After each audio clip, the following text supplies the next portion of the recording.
¿Qué tal? ¿Cómo están? Me da mucho gusto saludarlos en un programa más de Asterisco, la revista semanal del Consejo Nacional para la Cultura y las Artes. Bueno, pues nuestro programa de hoy trata sobre el calendario. Esto es el tiempo y las formas en que lo medimos, el tiempo y su fuerza, porque ¿qué puede hacer que el agua venza a la piedra? ¿Que el suave líquido termine por atravesar y hasta agujerar la dura roca? La respuesta es el tiempo. Y sobre este tema les presentaremos un reportaje en donde también vamos a conocer la historia de los calendarios. Hoy también estarán con nosotros distinguidas personalidades. El filósofo Luis Villoro, miembro del Colegio Nacional y uno de los más grandes pensadores de nuestro país, hablará de los riesgos que nos amenazan ahora que está próximo el fin del milenio. La visión del mundo que tenían los mexicas y mayas y su forma de medir el tiempo serán comentadas por Eduardo Matos Moctezuma, arqueólogo, investigador y también miembro del Colegio Nacional. Por su parte, la astrónoma Julieta Fierro, investigadora de la UNAM y premiada en Berlín por sus trabajos de divulgación científica, hablará del tiempo en su relación con el espacio. Y el filólogo, pensador y ensayista Ernesto de la Peña nos presentará una colaboración sobre el calendario gregoriano. ¿Qué les parece si nos acompañan a ver todo esto que les tenemos y más aquí en Asterisco?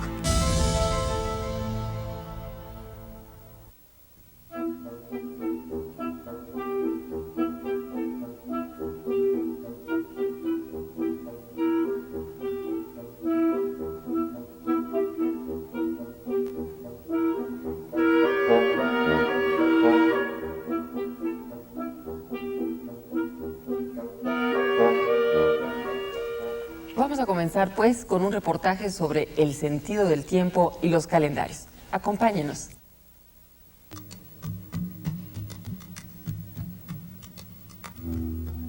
La vida en sí misma para los seres humanos es el tiempo. Para las personas no hay y no puede haber otro tiempo fuera del tiempo de su vida. Las personas son su vida es el tiempo.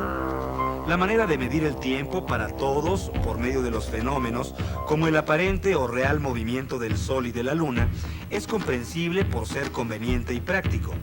Pero generalmente se olvida que este es solo el tiempo formal, aceptado por un acuerdo común. El tiempo absoluto para los seres humanos es su vida. No puede haber otro tiempo fuera de este tiempo. La necesidad del hombre por medir el tiempo, su tiempo, es patente en muchas construcciones realizadas por antiguas civilizaciones, como la impresionante Stonehenge, en Inglaterra, construida por los celtas hacia el 2000 a.C. Se trata de un gran círculo de piedras que, como un gigantesco reloj solar, está construido de tal forma que el centro de su base coincide con la posición de la salida del sol en la mitad del verano. Y algo similar ocurre con la pirámide del castillo o Kukulcán en Chichén Itzá, en la que la sombra que se forma en una de sus 4 escalinatas aumenta o disminuye diariamente conforme avanza el verano. Los tiempos formales, aceptados de común acuerdo por las diferentes sociedades, no son otra cosa que los calendarios. Pueden ser solares, como los calendarios egipcios, mesoamericanos o el de Julio César, o bien lunares, como el calendario griego. El calendario musulmán comienza en el año 622 de nuestra era, con la Égira, es decir, la huida de Mahoma de la ciudad de la Meca. El judío, por su parte, pretende ser la más antigua medición del tiempo, pues su inicio se sitúa junto a la creación del mundo. El calendario cristiano que nos rige actualmente es el llamado gregoriano, que data de 1582. Los calendarios nos sitúan frente al tiempo y el cosmos, pero sobre todo nos plantean una pregunta. ¿Cuál es el sentido de la vida? ¿Qué sentido queremos darle? Para hablarnos del calendario gregoriano tenemos una colaboración de Ernesto de la Peña, filólogo, filósofo, ensayista y miembro de la Academia Mexicana de la Lengua. Es también autor, entre otros libros, del Centro Sin Orilla, Las Estratagemas de Dios y las Controversias de la Fe. Vamos a verlo.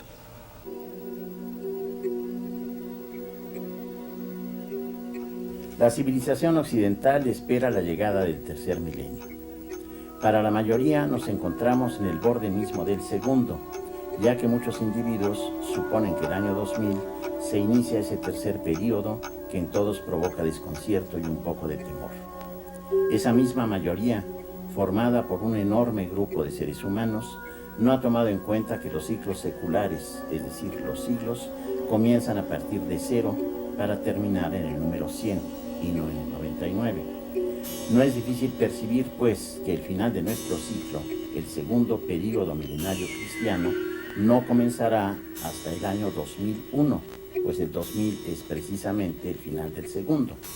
Este error es ya incorregible, pues nadie se atrevería a modificar y trastornar las esperanzas, las expectativas y los sueños placenteros o apocalípticos de millones de hombres que ven en la cifra mágica del 2, seguido de 3 ceros proféticos, una especie de clave secreta de que estamos ahora mismo, en 1999, en el umbral de una nueva era.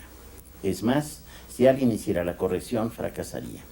Aceptemos, pues, que el tercer milenio de nuestra historia occidental se encuentra ya al final de este año y cometemos un error de mucho mayores consecuencias que este, ya que asentó la cronología occidental cristiana en una confusión.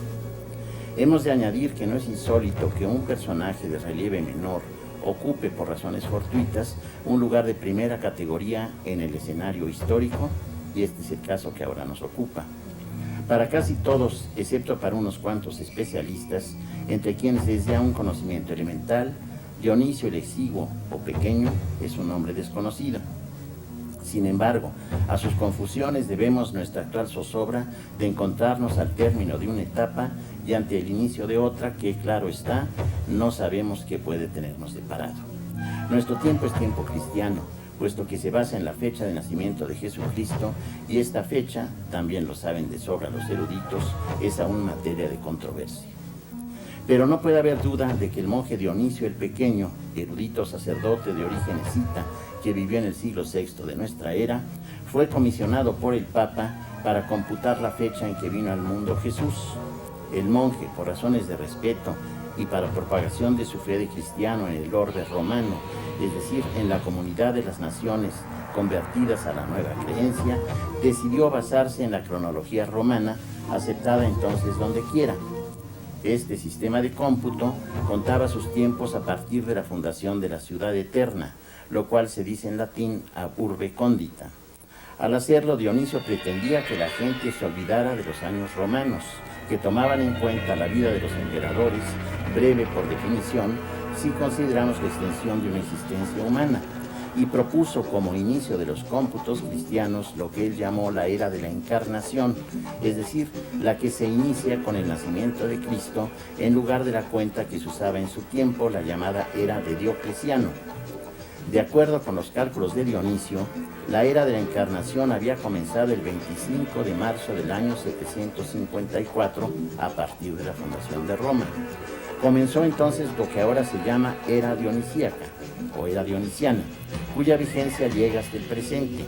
El nacimiento había ocurrido el 25 de diciembre del año anterior, es decir, en 753 ab urbe condita, es decir, desde la fundación de Roma. ¿Cuál fue el error de cómputo que cometió el estudioso monje? El de la fecha de iniciación de la era romana, pues se equivocó, según los que hacen el estudio comparativo de los sistemas cronológicos romano y hebraico, y debió haber propuesto una fecha aproximadamente 6 años antes de la que, por la inercia propia de la costumbre, se fijó para siempre en nuestra cronología. Los datos que con mayor frecuencia se aducen para demostrar el error de Dionisio es que Herodes el Grande, que según San Mateo ordenó la matanza de los inocentes, por miedo a que Jesús, descendiente de la casa de David, pudiera desplazarlo de su trono fraudulentamente adquirido, murió el año 4 antes de nuestra era.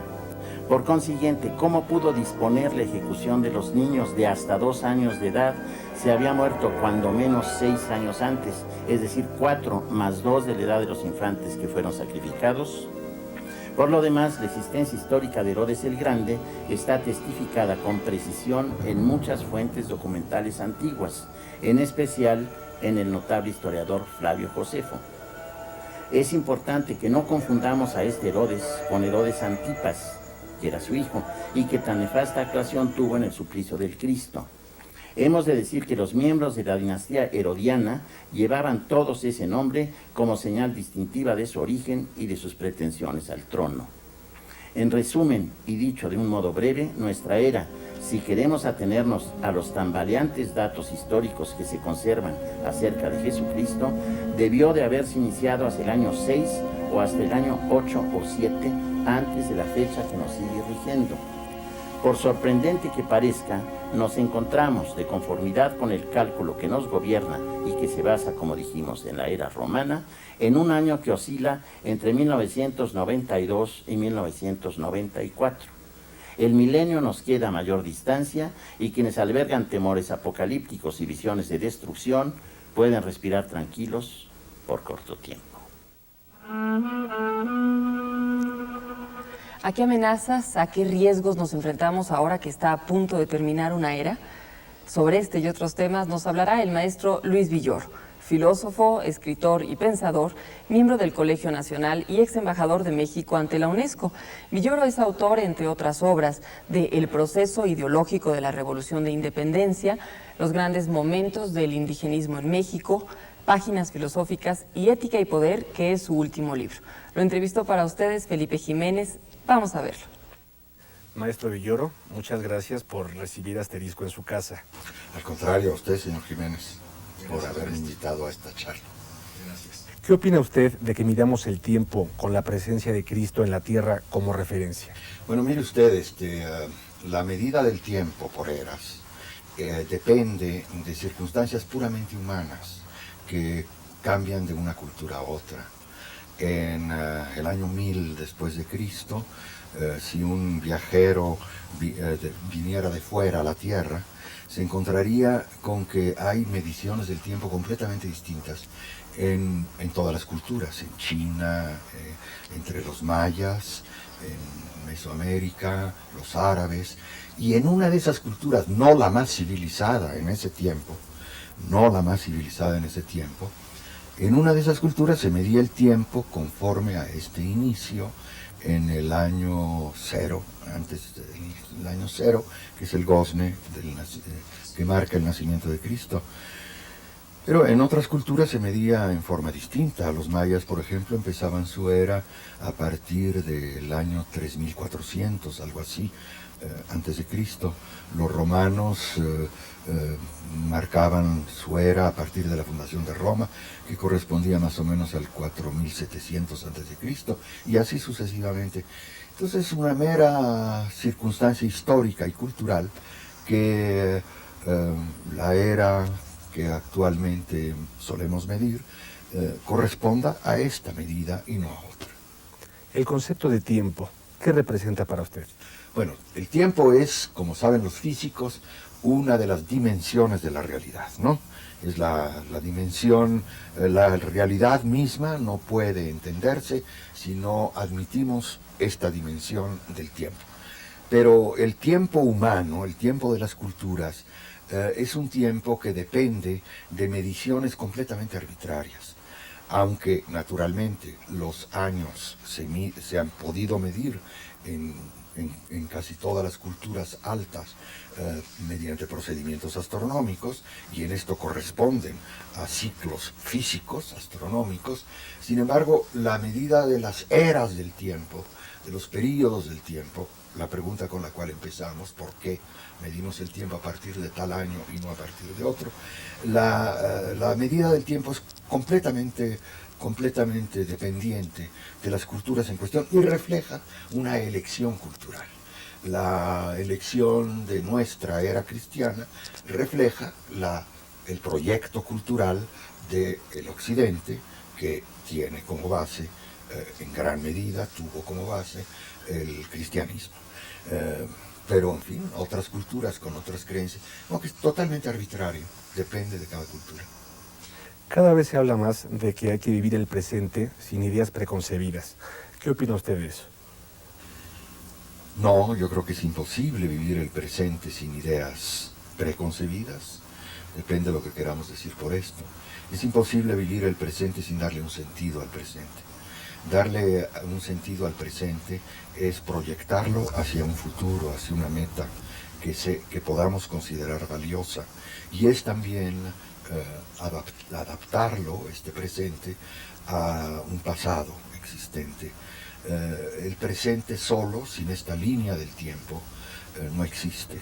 El presente humano es un presente que tiene que tener un sentido, y para tener un sentido tiene que formar parte de una globalidad que está en el tiempo. El tiempo, desde ese punto de vista, el tiempo vivido, no el tiempo astronómico, el tiempo vivido es necesario para dar sentido a la vida. ¿Qué inquietudes, temores, satisfacciones acompañaban al hombre al final del primer milenio, maestro? Al final del primer milenio, como usted sabe, bueno, en primer lugar tendríamos que decir, al final del primer milenio, en una región muy reducida del planeta, tendríamos que pensar que en el año 1000, la región cristiana europea, donde se dio este fenómeno, era una parte insignificante del planeta. Y un viajero exterior que hubiera llegado al planeta nuestro en ese momento, le hubiera dado mucho más importancia a otras culturas, a la cultura árabe o a la cultura china, por ejemplo, ¿verdad? De modo que en esa parte restringida del planeta, sí, los historiadores narran que hubo ciertos movimientos de angustia, de terror colectivo, porque con las ideas escatológicas de la época se pensaba que en el año 1000 podría terminar el mundo y venir la llamada parusía, la segunda venida de Cristo, que vendría a juzgar a los buenos y a los malos. Sin embargo, historiadores más contemporáneos han minimizado mucho estos terrores.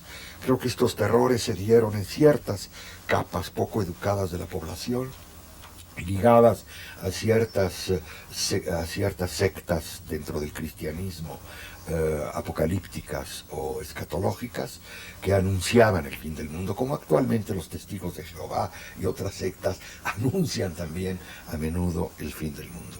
Entonces, bueno, estos terrores en esa pequeña parte del planeta dependían de una concepción cultural de la historia, ¿verdad?, que no compartía el resto de la humanidad. Y ahora, maestro, ¿qué inquietudes, qué temores acompañan al hombre? Ahora estamos viviendo, me parece que es bastante claro, estamos viviendo la conciencia de un fin de época, ¿verdad? Me parece que con el año 2000 no solo tenemos la conciencia de que hay un hito en nuestro calendario que nos señala una determinada fecha, ¿verdad?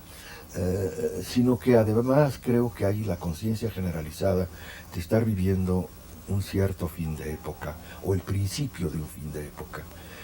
La época moderna, que pudiéramos datar desde el Renacimiento hasta hoy, parece estar en crisis en muchos pensadores y en muchas circunstancias que vivimos todos los individuos de este planeta. Ligado a esta conciencia de un fin de época está también la persistencia de temores muy reales acerca de la dificultad de mantener la vida en el planeta, ¿no? Creo que la alarma de muchos científicos y de muchos ecólogos acerca de las posibilidades de que el planeta caiga en un colapso físico, debido a nuestra propia obra, no son alarmas tan ilusorias o mágicas de carácter religioso puramente, como lo fueron en el primer milenio, al final del primer milenio, en el año 1000, sino que son reales y están basadas en datos efectivos. Entonces, estos dos conciencias, me parece a mí, la conciencia de un fin de época en la manera de ver el mundo, que es la época moderna, que fue la época moderna, y la conciencia de la amenaza, esta vez muy real, basada en datos objetivos, de peligro para la subsistencia de la vida en la Tierra, me parece que es lo que acompañan al fin de este segundo milenio. No cabe duda que hay una diferencia entre nuestros miedos actuales y los temores que acechaban al hombre al finalizar el primer milenio, ¿verdad? Bueno, pues vamos a hacer ahora una pausa e inmediatamente regresamos con más aquí en Asterisco. Volvemos.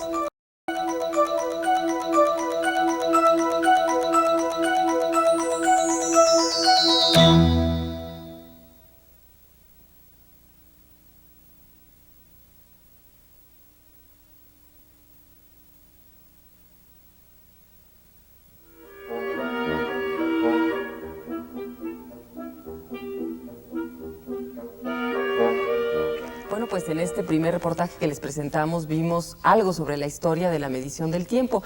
Y para hablar también del tiempo de los calendarios, nos acompaña en este estudio de Asterisco Eduardo Matos Moctezuma. Eduardo, muchas gracias por estar con nosotros. Muy amables. Quiero contarles que Eduardo, bueno, muchos de ustedes ya lo conocen por supuesto. Eduardo es arqueólogo, investigador, es miembro también del Colegio Nacional.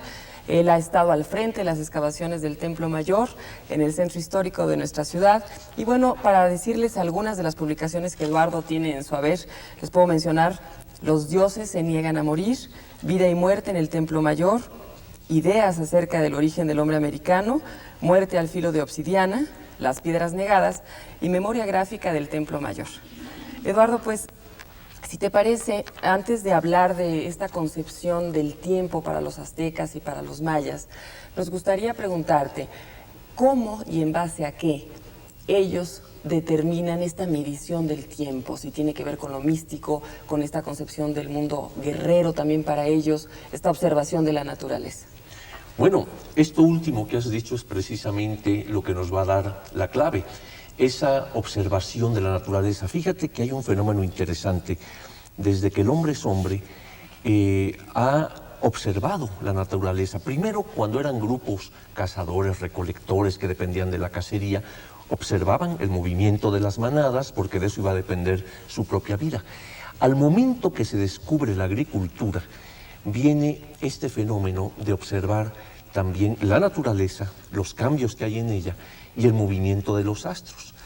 De eso, claro, se va a derivar, de esta observación, el aspecto de la lluvia, es decir, en qué momento es cuando la lluvia va a caer y va a fertilizar a las plantas.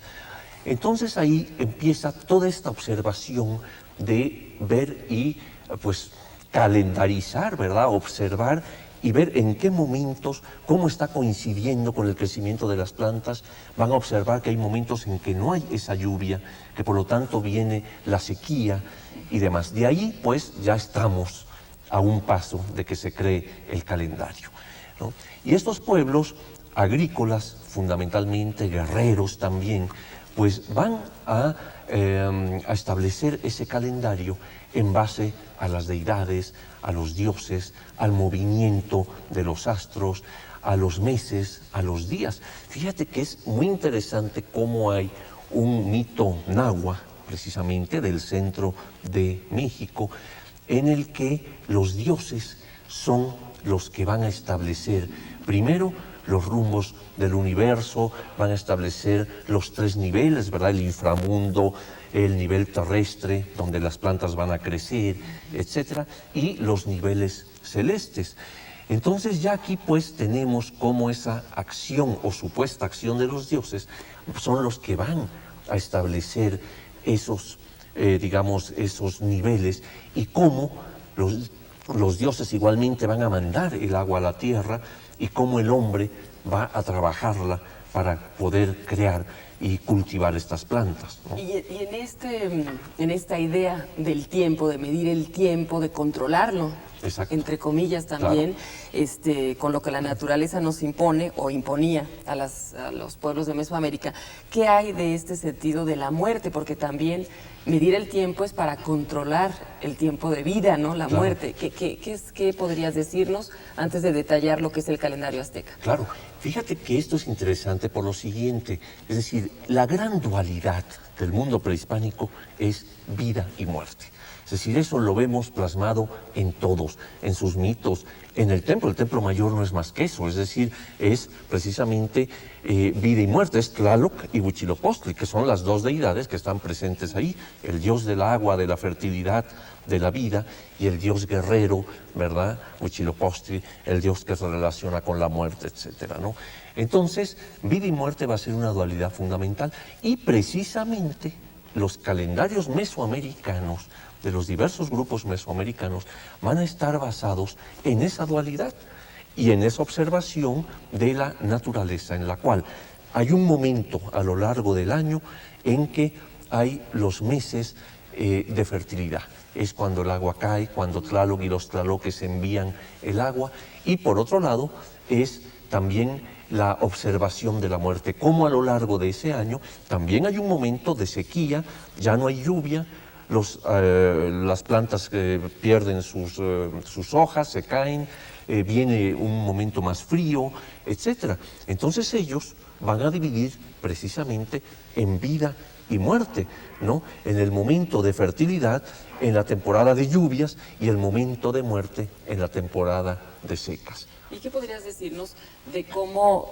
midieron el tiempo? Me refiero a tantos días y tantos meses y tantos ciclos, ¿no? Los ciclos soles también, ¿no? Exacto. Porque sabemos que hay dos calendarios, digamos, el Xihuitl, ¿no?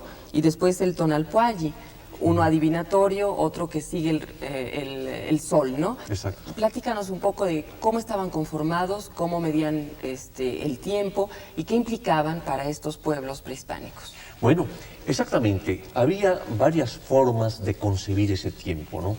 Uno era en base al año solar, es decir, este año estaba dividido en 18 meses de 20 días. Entonces, esto daba una suma de 360 días. Pero ellos, para completar el ciclo, aumentaban lo que llamaban los 5 días o 5 días asiagos, nefastos. Esos días no estaban dedicados a ningún dios específico ni nada. Eran considerados, pues, días nefastos. ¿Qué pasaba en ¿no? esos días?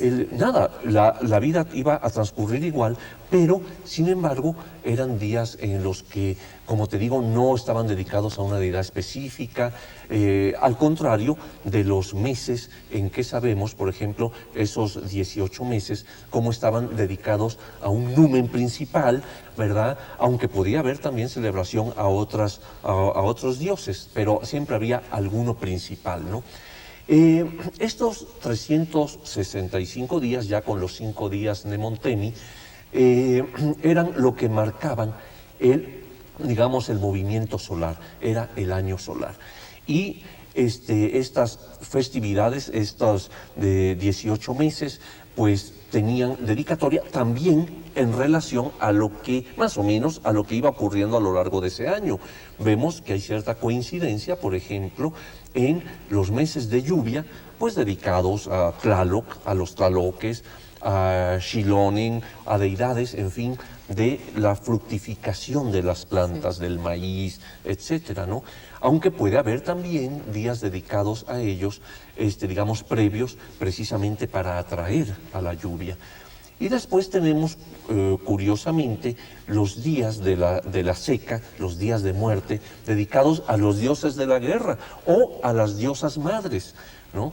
Entonces, allí vemos la gran festividad, por ejemplo, ya hacia diciembre, de Huitzilopochtli, que es el momento en que el sol se encuentra más al sur, ¿no? Y va a empezar a regresar. Pues en esa fecha, en el solsticio de invierno, es cuando se le hacía la gran fiesta de Panquetzalistli en honor a Huitzilopochtli. Entonces, fíjate una cosa, ellos dividían su calendario precisamente en vida y muerte. Y la parte intermedia, digamos, el parteaguas entre una y otra, era el dios viejo y del fuego.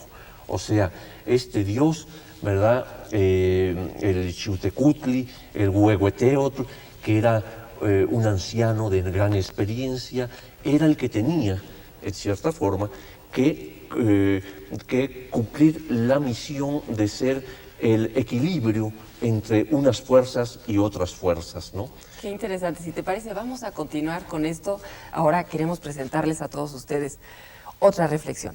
Hablando de ciclos, saben ustedes que nos estamos preparando para recibir en varios meses a un nuevo milenio. Ya se han alzado voces que aseguran que el nuevo milenio no empezará en el 1 de enero del año 2000, sino en el año 2001, porque el año 2000 todavía será parte de este siglo XX. Esta y otras reflexiones sobre el fin de milenio están contenidas en el libro Calendar de David Ewing Duncan, que está despertando pues un gran interés en Estados Unidos y Europa. Bien, en este programa dedicado al tiempo no podía faltar el punto de vista de un astrónomo. Y en esta ocasión invitamos a Julieta Fierro. Ella es investigadora de la UNAM y ha sido premiada en la capital alemana por su labor en favor de la divulgación científica. Ella nos hablará sobre el tiempo y su relación con el espacio.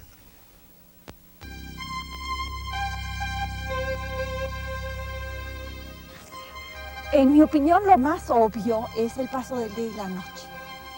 Este fenómeno consecutivo nos da la sensación del paso del tiempo, pero nos marca una de las unidades fundamentales, que es el día. El siguiente lapso fundamental es la sucesión de las estaciones. En México hay época de lluvia y época de secas, es decir, cuando se renuevan las cosechas, y esto nos da la noción de año. Y finalmente hay otro marcador astronómico que es muy evidente, que es el paso de las fases de la luna. Cada mes, más o menos, la luna se vuelve a poner en la misma fase, en llena, por ejemplo. Y de esta manera hemos hecho las unidades temporales. Si dividimos el tiempo de las diferentes fases de la luna, por ejemplo, de pasar de un cuarto a luna llena, esto tarda aproximadamente una semana, que sería el otro marcador temporal. Es decir, que todas nuestras unidades de tiempo de la vida cotidiana se refieren a marcadores astronómicos. Los astrónomos hemos acomodado las estrellas en constelaciones para poder ubicarlas en el cielo. Igual que en la Tierra hemos inventado los continentes para saber dónde está un país, de la misma manera hemos dividido el cielo en 88 grupos de estrellas que llamamos constelaciones. Y desde luego, las estrellas, igual que el Sol durante el día, pues las estrellas se mueven durante la noche y marcan el paso del tiempo. Para medir los tiempos se usan marcadores distintos. Por ejemplo, para conocer la edad de la Tierra, no podríamos usar estas rocas que están aquí porque son realmente muy recientes. Todas estas lavas que nos rodean. Para saber la vida de la Tierra, tomamos muestras de los meteoritos. Los meteoritos casi todos vienen del cinturón de asteroides y podemos datarlos con el decaimiento de los elementos radioactivos y así saber que la Tierra se formó hace aproximadamente 4.500 millones de años. Para medir otros tiempos podemos, por ejemplo, hace cuánto se formó una estrella, podemos medir su composición química. Los elementos químicos distintos al hidrógeno y al helio, los más abundantes, el carbono, el oxígeno, el hierro, se forman en el interior de las estrellas y cuando estas mueran los avientan al espacio y las nuevas estrellas se forman de detritus de otras estrellas. Las estrellas son los principales recicladores del universo. Midiendo la cantidad de elementos químicos pesados que tiene una estrella, podemos saber su edad. Sí, los signos del zodiaco son las estrellas por donde pasa el Sol durante el año. En realidad, quien se mueve es la Tierra en torno al Sol, pero da la impresión que el Sol es quien se mueve en torno de la Tierra y que a mediodía va atravesando ciertos grupos de estrellas en el cielo. Estos se llaman los signos del zodiaco, pero no influyen para nada en las personas, ni mucho menos. Desafortunadamente, algunas personas creen que por ser el fin de milenio van a pasar cosas terribles. Y bueno, que los científicos sepamos, siempre pasan cosas terribles. Y bueno, es parte del proceder de la naturaleza. Qué infinitamente pequeños resultamos el hombre y su mundo, ¿verdad? Frente a la enormidad del espacio y el tiempo, ¿no creen?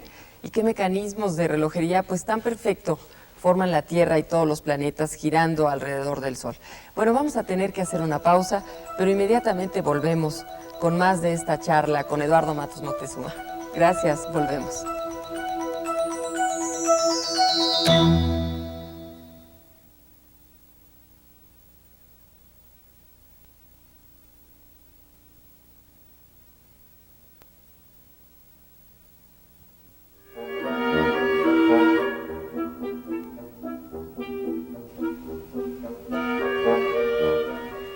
pequeños parecemos, ¿verdad? Frente al universo, frente al espacio. Y sobre todo, Eduardo, qué interesante ver cómo los hombres en todas las épocas hemos tratado de explicarnos lo que somos en el tiempo, ¿verdad? Exacto. Estábamos hablando del calendario azteca y de esta concepción en base a la medición del tiempo solar y en base a lo que es la parte de la divinidad.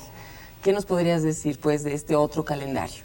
Bueno, el calendario adivinatorio, que era un calendario de 260 días, a diferencia del otro. Este calendario era muy importante también porque tenía que ver, por ejemplo, con el aspecto del nacimiento. Si tú nacías en determinado signo, en determinado momento, etcétera, pues iba a influir, obviamente, en tu vida y demás. Entonces, los especialistas, ¿verdad?, los tonalpouque, se ponían a revisar, y se conservan todavía algunos de estos códices, ¿verdad?, a revisar en qué momento habías nacido, ver si era un día nefasto, si era positivo, si ibas a tener tendencia a la borrachera, etcétera, etcétera. Entonces, este calendario adivinatorio, pues era, por lo tanto, muy importante, puesto que tenía que ver con la situación diaria, con el quehacer diario prácticamente, ¿no? Unido a esto estaba, claro, el siglo. Ahora que estamos hablando de final de un siglo y demás, pues para ellos el siglo prácticamente era de 52 años.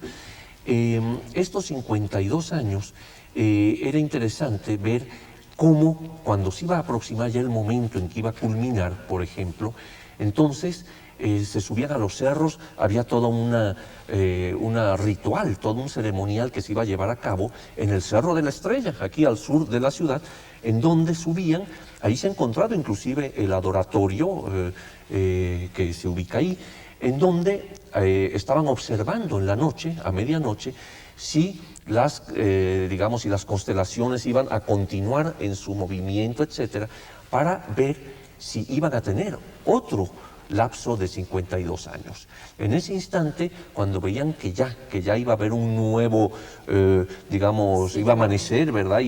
Era otro chance de 52 años. Entonces habría gran alegría. Pero antes había una incertidumbre muy fuerte, tremenda, y por lo general se rompía todo, la cerámica, etcétera, se colocaban máscaras de maguey, en fin, para observar, tener el cuidado de observar si iba a haber otra vez esta oportunidad. Y se encendía el fuego nuevo, que eso era lo importante. Se encendía el fuego nuevo que se repartía a todos los templos del valle, ¿verdad? Para, tener esta nueva oportunidad que se les daba. Según esta concepción prehispánica, estamos en el quinto sol, y había todo esto del sacrificio humano, de dar la sangre para dar la vida, para que no se terminara el sol. ¿En qué época estamos? Sí, mira, el sacrificio también era muy relevante porque había diversos tipos de sacrificios según la deidad, pero el sacrificio a la deidad solar era el sacrificio por extracción del corazón. El corazón era una víscera cálida que era para el sol, ¿no?, para que continuara adelante.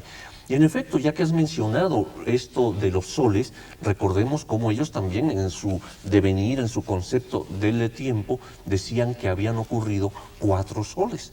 4 soles en los cuales ese sol surgía y había un tipo de humanidad, ¿verdad?, que a la vez era devastada por algún tipo de desgracia, ¿no?, por agua, por lluvia, en fin, porque los jaguares devoraban a los hombres, etcétera, etcétera, ¿no? Y esto daba finalmente al quinto sol, es decir, el quinto sol es en el que estaríamos ahora, que según los mitos nace en Teotihuacán, surge en Teotihuacán, y ese quinto sol, que es el que vemos expresado en la piedra del sol, llamada calendario azteca, pero no funcionaba como un calendario, esto hay que aclararlo, pero es la que vemos ahí, es una conmemoración del surgimiento de ese nuevo sol, que por cierto, y sin querer asustar a quienes nos están viendo, también tiene un fin. Este sol en el que vivimos, para ellos tenía un fin que iba a ser por temblores. O sea que hay todavía posibilidades. Sí, exactamente, ¿no? Vamos a ver qué pasa. Eduardo, y los mayas, sabemos que tenían 3, hasta donde tengo entendido, ¿no? Y el tercero sería el de los catunes. Explícanos un poco la diferencia. ¿Cómo no? Y la grandeza también de esa concepción del tiempo, porque aparte sabemos que eran pueblos que de repente abandonaban sus ciudades, se iban.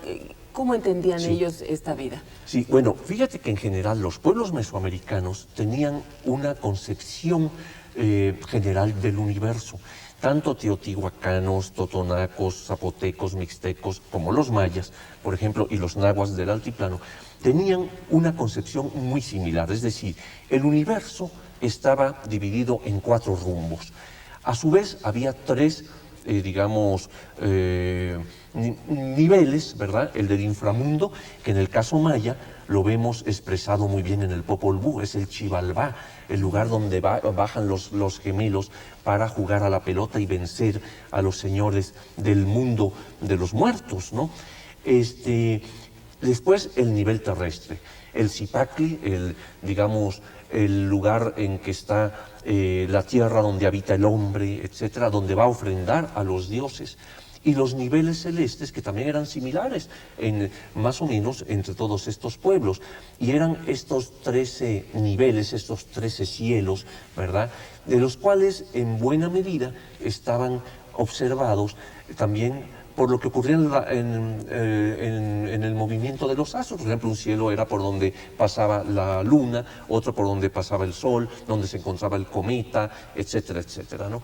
Entonces, también era interesante ver que había cierta similitud en cuanto a que cada rumbo del universo estaba marcado, o sea, lo caracterizaba un glifo, un color, un árbol sagrado, ¿verdad?, un ave, etcétera, etcétera, ¿no? Entonces, digamos, hay algunas variaciones, pero diríamos que en términos generales, el oriente, que es donde sale el sol, era el color rojo, el lugar del Tezcatlipoca el rojo de Chipetotec. El norte era el lugar de la muerte para todos estos pueblos, incluidos los mayas. Era el lugar de donde venía el frío.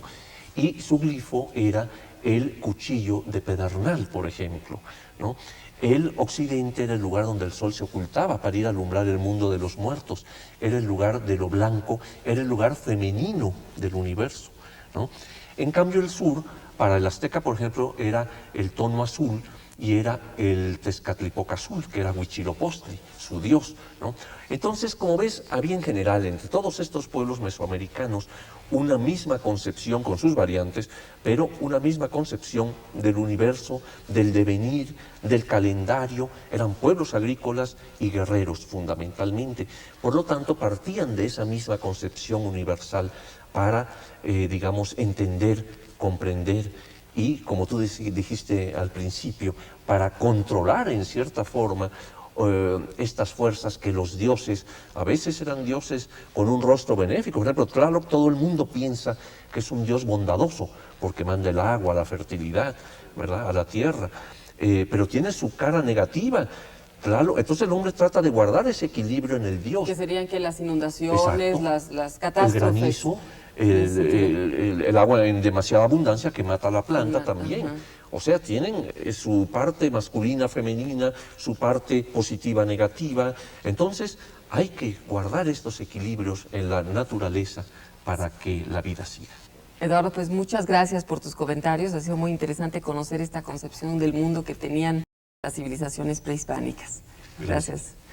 Bueno, pues ahora, si les parece, los invitamos a que veamos el siguiente reportaje. Es un reportaje sobre el tiempo y las computadoras. Fue realizado por el Centro Multimedia del Centro Nacional de las Artes. Acompáñenos.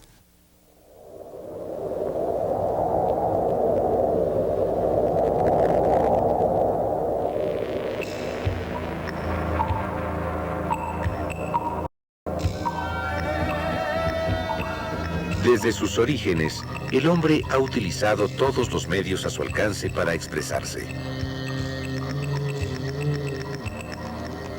La computadora no solo se utiliza en el campo de la ciencia y la administración, sino que se ha convertido en una herramienta para la expresión humana.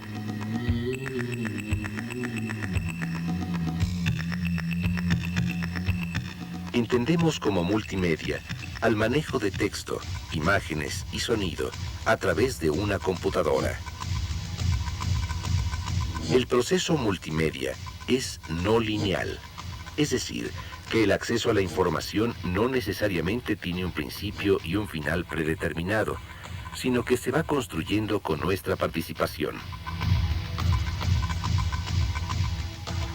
La interacción con la máquina es la que da al usuario la posibilidad de guiar el discurso, lo que hace que la experiencia multimedia sea individual. De estos conceptos parten nuevas áreas de experimentación didácticas y de conservación, como la gráfica digital, que es el procesamiento y alteración de imagen.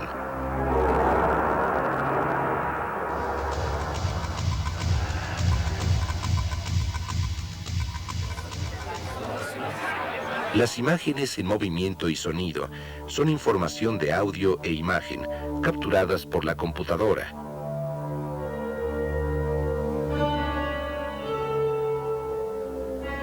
Estos registros pueden ser modificados, ampliados, filtrados y ordenados en una secuencia, dando por resultado un movimiento.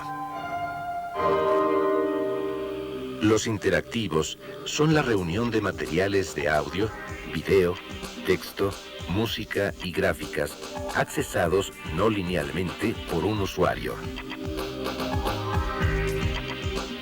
Finalmente, la realidad virtual, entendiéndose por esta la simulación de un ambiente generado en una computadora, en donde el usuario tiene la sensación de inmersión. Frente a una herramienta tan potente como la computadora, puesta al alcance del artista y al servicio de la creatividad humana, la pregunta que queda al aire es, ¿qué somos capaces de hacer con ella? Qué importantes han llegado a ser las computadoras en nuestras vidas, ¿verdad? Cada vez menos personas utilizan las máquinas de escribir y podríamos decir que entre ellas están los escritores. Vamos a dar paso ahora a nuestro espacio sobre libros y para ello los invito a que vean la sección que nos ha preparado nuestra compañera Claudia Hernández de Valle Arizpe. Al enfrentarnos con los monolitos, con las piedras sagradas de nuestro pasado, quizá se nos escapan los pormenores de su historia. Aquello que Katherine Mansfield, la escritora, bautizó como las tremendas nimiedades, cosas que nos pueden parecer menores, pero que finalmente están allí para explicarnos aspectos fundamentales, humanos, trascendentes de nuestra realidad, de nuestro entorno. Estar parados, por ejemplo, frente al Acuatlicue puede suponer solamente eso, pero también, si queremos, puede significar el recorrer un camino lleno de asombros, de magia, de sorpresas, casi a la manera de un libro de aventuras. Creo que eso puede ser Las piedras negadas de Eduardo Matos Moctezuma. Es un libro editado por el Conaculta muy recientemente en la serie Lecturas Mexicanas. Y digo que puede ser visto como un libro de aventuras porque Eduardo Matos nos cuenta los ires y venires del Acuatlicue, por ejemplo. Fue enterrada y desenterrada varias veces. En una ocasión, porque el barón Alejandro de Humboldt pidió que la sacaran de la tierra para medirla, para pesarla, para tratar de entender de qué se trataba esta diosa enorme, prodigiosa, sin pies, sin cabeza, que por supuesto nada tenía que ver con la idea de la belleza y de la estética en Occidente. También se ocupa Matos de la historia del calendario azteca. Ambas piezas fueron encontradas en 1790, la Acuatlicue un 13 de agosto, justo en el corazón del centro histórico, y después, 4 meses más tarde, a escasos metros de allí, se encontró la piedra de sol o calendario azteca. Tuvieron suertes distintas. Le fue mejor a la piedra del sol, que fue a parar a la Catedral Metropolitana, mientras que la Acuatlicue se quedó en el patio de la Real y Pontificia Universidad de México, pero francamente entre sombras y eclipsada por el caballito de Manuel Tolsa. Las piedras negadas no es solamente eso, es también un libro con el cual Matos Moctezuma rinde un homenaje a varios arqueólogos y estudiosos de nuestro país. Inicia con Antonio de León y Gama, quien a finales del siglo XVIII se ocupa justamente de interpretar, de entender al Acuatlicue. Después se va con la figura de Leopoldo Batres, el arqueólogo oficial del Porfiriato, un personaje sin duda singular, para después irse con un estudioso realmente muy distinto, mucho más científico, mucho más moderno, producto de la revolución de 1910, que fue don Manuel Gamio, para culminar con una figura importantísima, la del humanista Alfonso Caso, descubridor de la tumba 7 de Monte Albán y el iniciador de lo que se ha llamado la reconstrucción monumental. El último capítulo del libro es distinto, porque es un capítulo producto del trabajo de Matos a lo largo de 20 años al frente de las excavaciones del Templo Mayor. Allí nos habla sobre aciertos, sobre errores, sobre maldiciones y oscuras coincidencias críticas que han pesado sobre esta labor que parece no tener fin.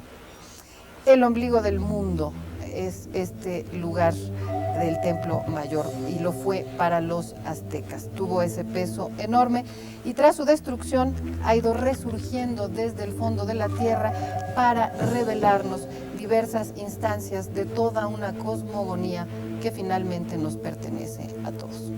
Las Piedras Negadas es un libro bellamente escrito con sencillez que uno se lee, créanme, de una sola sentada.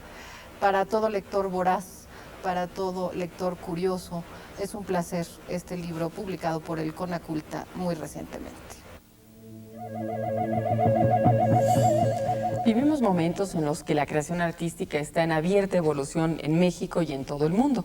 Cada vez existen menos fronteras y más proyecciones. El séptimo arte, el cine, no es una excepción.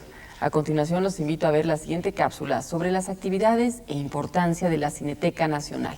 Nuestra compañera Patricia Vega entrevistó a Alejandro Pelayo, titular de la Cineteca.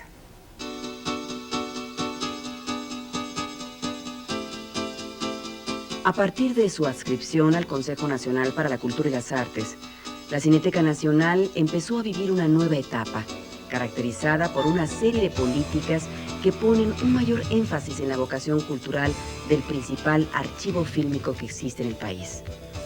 Dos son las principales áreas de acción de la Cineteca Nacional: la restauración, preservación y mantenimiento de su acervo, así como la difusión de la cultura a través de la exhibición de ciclos de cine de calidad, tanto mexicano como extranjero. El cineasta Alejandro Pelayo, su actual director general, nos habla en primer lugar del acervo con el que cuenta la Cineteca Nacional. Son aproximadamente 5,000 títulos, de los cuales la mitad es material extranjero y la mitad es cine mexicano. Y estamos haciendo, digamos, una depuración curatorial. Esto quiere decir separar cuáles son los títulos más valiosos, en términos sobre todo de relevancia en histórica, ¿no?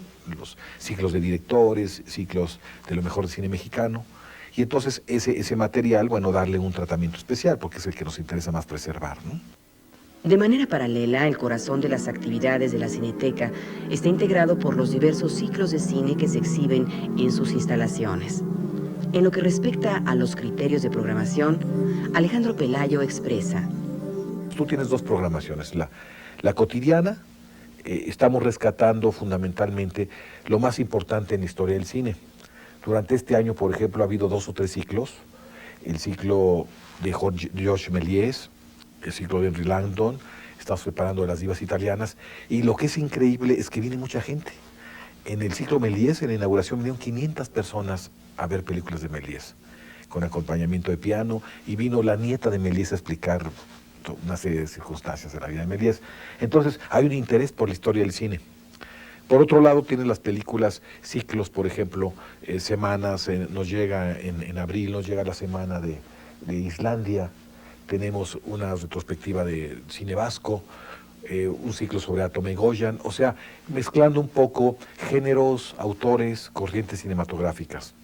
Y por otro lado, las muestras y los foros internacionales se hacen fundamentalmente con base en los festivales.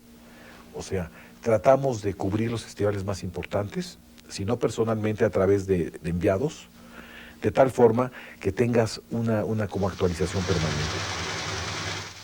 Debido a que mantener una cineteca cuesta mucho dinero, se está buscando la manera de que sea un proyecto autofinanciable. Estamos ahorita inmersos en un proceso de redimensionamiento y rediseño de la Cineteca. La Cineteca cuenta con un terreno muy amplio, que es un terreno que no está optimizado. El 70% es estacionamiento y el 30% es instalaciones. Entonces, hay un proyecto que está ahorita en movimiento de coinversión con iniciativa privada. ¿En qué consiste? En que se cede en renta parte del terreno de la Cineteca, se hace un estacionamiento subterráneo, se aprovecha el área de estacionamiento para construir un conjunto de salas comerciales, no sabemos cuántas, algunos comercios también relacionados con la difusión de la cultura, librerías, cafeterías, etcétera. Y en contraprestación, los inversionistas privados reacondicionan las salas de Cineteca y construimos 4 salas nuevas de menores dimensiones. Entonces, esto nos va a permitir tener una oferta de 8 salas dedicadas al cine de calidad. Y eso te permite funcionar no solo como Cineteca. Muchas veces, por ejemplo, es contradictorio tener un ciclo especializado en una sala de 550 lugares, como ahora. En cambio, contaríamos con salas de 120 lugares, 200 lugares, ideales para el cine especializado, retrospectivas, esto que te hablaba del cine mudo. Y por otro lado, 2 o 4 salas de estreno que nos permitirían seguir exhibiendo películas. Qué maravilla el cine, ¿verdad? El cine que es como una ventana que se nos abre al mundo, a lo que es la vida de los seres humanos, y también como un testimonio y testigo del tiempo. El tiempo que precisamente se nos acabó, el tiempo que dio origen al programa de hoy sobre los calendarios. Y bueno, no me queda más que agradecerles su atención e invitarlos a que nos acompañen la próxima semana en un programa más de Asterisco. Gracias y hasta entonces.